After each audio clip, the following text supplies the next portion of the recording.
Welcome to Rational Functions 4.6. Here we are, what methods are there for solving rational equations?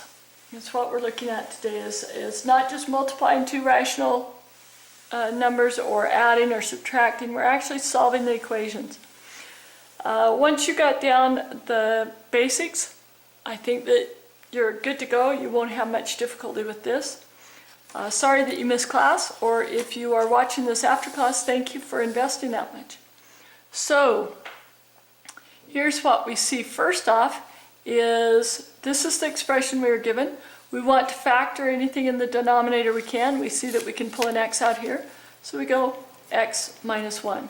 Now, just like before how I taught you, it is super important that we go down to the bottom down here and make sure that we define what our zeros couldn't be, what excluded numbers we have just off of that factored form. So we know that x cannot equal 1. We also know because of this guy, x cannot equal 0. Any of those would cause that to be 0. Okay? Now we look at our lowest common denominator just to clear out our fractions. It's just like in Algebra 1, when we would clear a fraction, we'd take the lowest common denominator and multiply it by everything. Our lowest common denominator between x minus 1 and x times x minus 1 is the x times x minus 1, x times x minus 1. And so the x minus 1's cancel, we get 2x. Oops, they didn't cancel on that step, I'm sorry. 2x, x minus 1, x minus 1, and that would become 6x, and you have x minus 1 on the bottom. Then what you do is you cancel the x's, and we have 2x equals 6. Divide each side by 2, and we get x equals 3. Okay? It says, evaluate the left and right sides of the equation when x equals 3. What conclusion can you draw? Go ahead and take 3 and plug it back in here. And show me right here what you get. Then take 3 and plug it back into this side. Show me right here how you get it. And if they're equivalent, then that should tell you that it is a solution.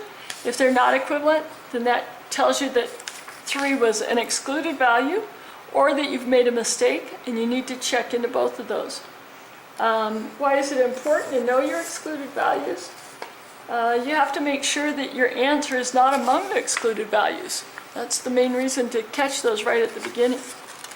Okay, next page. Solving rational equations having extraneous solutions. This is where we're going to have some answers that just don't work. Remember this in our radicals, they're really fun. So first thing we do is we break down our denominators, factor them, clear out. This will be x minus 4, because negative 4 times negative 2 is 8, and negative 4 and negative 2 added together is negative 6. So that is our common denominator, is x minus 2, x minus 4. So we come over here and let's see what they're doing here. They're taking what was originally there and they're just saying we're going to distribute. We're going to multiply this by each one. By each of the original factors. And over here, and what we figured it to be, there's our common denominator. Before we go any further, I do want to stop and see if they ask us. They may not ask us if there's anything that it can't be equal to.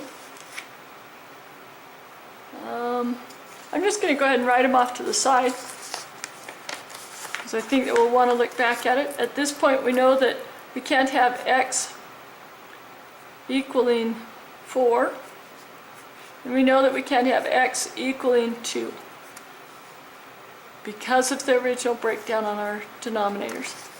Okay, so let's go ahead and solve it now. We distribute x minus 2 times x minus 4 to this x over x minus 2. We have 1 times x minus 2 times x minus 4 over x minus 4. We have 2 times x minus 2 and x minus 4 over x minus 2 times x minus 4. Okay. Next thing that we would do is we'd go through every single term and cancel where we can. So we cancel the x minus 2. That leaves us with x times x minus 4. Cancel the x minus 4, that leaves us with x minus 2. Cancel the x minus 2 and the x minus 4, that leaves us with 2. So now we can combine these, that would be x squared minus 4x plus x minus 2. So combine our like terms, we'd have x squared minus 3x minus 2. Subtract 2 from each side, we get x squared minus 3x minus 4. Now we solved that quadratic equation. Play your x game or use the quadratic formula. I like the x game myself. I know the two numbers that multiply to be -4 would be 2 and 2 or 4 and 1. And 4 and 1 happen to subtract to be 3. So it's x plus 1 and x minus 4. X minus 4 equals 0. So now we have x equals -1 or x equals positive 4.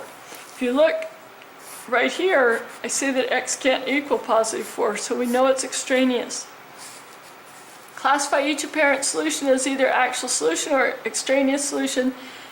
-1 is an actual solution. 4 is an extraneous solution. Evaluate the left and right sides of the equation when x equals -1. You know it's an actual answer. You should get the right answer. Double check your math. Okay. Here's a modeling equation, and I actually really like these problems being modeled because they are real world, and I've had so many students say, we want to see how we use this stuff. If you're in a canoe on a river and not paddling, you will travel the same direction at the same speed as the river's current. When you paddle with the current downstream, the canoe's speed is the sum of your paddling speed and the current speed. So I'm going to write that as P plus C for going downstream. When you paddle against the current, well, let's think about it. You're going against it. Does it make sense? It would be P minus C. Okay? Suppose you paddle a canoe at a steady speed of 4 miles per hour. So you're paddling at 4 miles per hour.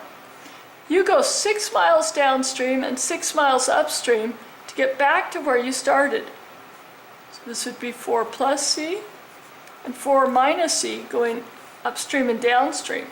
Write the expression for the canoe's downstream and upstream speeds. Let S be the speed of the current.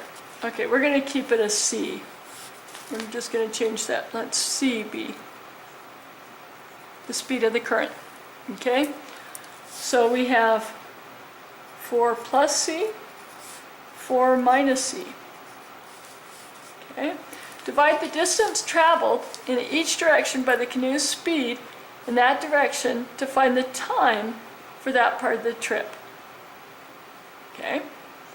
So think back to our previous problems where we get time. It's always by taking our distance divided by our speed, because distance equals rate times time. If we divide by the rate, we get the time. So don't make it harder than it is. We're just going to go for our distance, which was 6 miles. Divide it by our speed, 4 plus C, downstream, 6 miles, 4 minus C. Okay, now it says, use the verbal model to write an equation that models the canoe trip. So we have 6 over 4 plus C plus 6 over 4 minus C equals total trip time we know took 4 hours. Now they want you to go ahead and solve this. I don't think that you need a graphing calculator. Most of you don't have it at home. If you were in class, then you got to use one. But if you aren't in class, go ahead without one. You can do it by hand. Just get common denominators like you did in the last lesson. Add these together. A good graphing window, let's think about this. Our time has to be greater than 0, but we know that it has to be less than or equal to 4. Okay, so you may even on your window want to go a little bit greater than 4 so that you can see it easily. Maybe go to 5. There should not be any kind of a negative current speed. Oh, I'm sorry, our time should be 6. Because it was 6 hours total, so you may want to go up to 7. On our X, our speed, we know that we can't have a negative speed. And the other thing you know is if you're paddling against the current and you're getting somewhere, that your current can't be greater than your speed. So it's got to be less than 4. Can't be equal to, less than. Okay? And the explanation would be exactly what I've shared there. I enter the functions and graph them. At what point do the graphs intersect? You should get an intersection of 2, 4. You should get a solution when you solve this problem of c equaling 2, and then when you plug it back in, then you get 4 as your y value. See if you do. If not, bring it in. We'll look over where the mistakes are. Okay.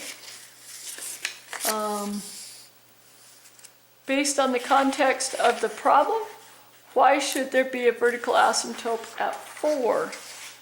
I already explained that. Go back to the previous problem. I explained well why we keep x under 4. Solve the equation in part C algebraically. How many solutions does the equation have? Do all the solutions make sense in the context of the problem? Please show that. It's so important that you're doing that. And explain which one doesn't make sense. Go ahead and solve these problems just like we did the earlier examples today. On this one, before you solve it, make sure to exclude the numbers that you need to, then solve it and be able to explain why this problem has no solution. Here on this one, you are doing the same thing. You're going up or down a river. Well, this time they give you the current speed, so it's the paddle speed that you're finding. So current speed is +1, and you go a distance of 7.7 plus 7.7 downstream as well. And you have a total of 3.6 hours. I want to do this one with you because it's so good for you to see it. Our common denominator, p plus 1 times p minus 1. So when we multiply it here, the p plus 1s would cancel and we'd have 7.7p minus 7.7. Here we would have plus 7.7p plus 7.7. And then we would take 3.6 and multiply it by these. Those multiplied together is p squared minus p minus 1. It's difference of 2 squares. So that would end up being 3.6p squared minus 3.6. Please use the quadratic formula. I'm going to run out of time on here, but let's combine these. Those would cancel.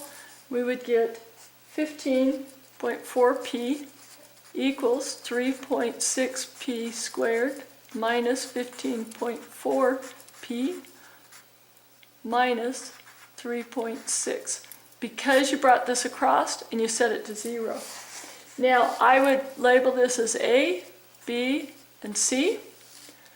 And now plug this in to the negative boy. Couldn't decide whether to go to a radical party or B squared without 4 awesome chicks, because it all gets over at 2 a.m. It will come out to a nice number. So plug this in. I'll go ahead and try before my time runs out. It would be a negative 15.4 into a negative B slot becomes a positive 15.4. Plus or minus radical 15.4 squared is 237.16 minus 4 times your A value, 3.6, times your C value, negative 3.6, all over 2 times 3.6. This is so cool because this whole expression is equal to 15.4 plus or minus radical 289, and then it's still over top of 7.2. Radical 289 is equal to 17. From there, I expect you to solve that. Please come in with the answers. I want to see you go further than that. Have a good day. We'll see you in class.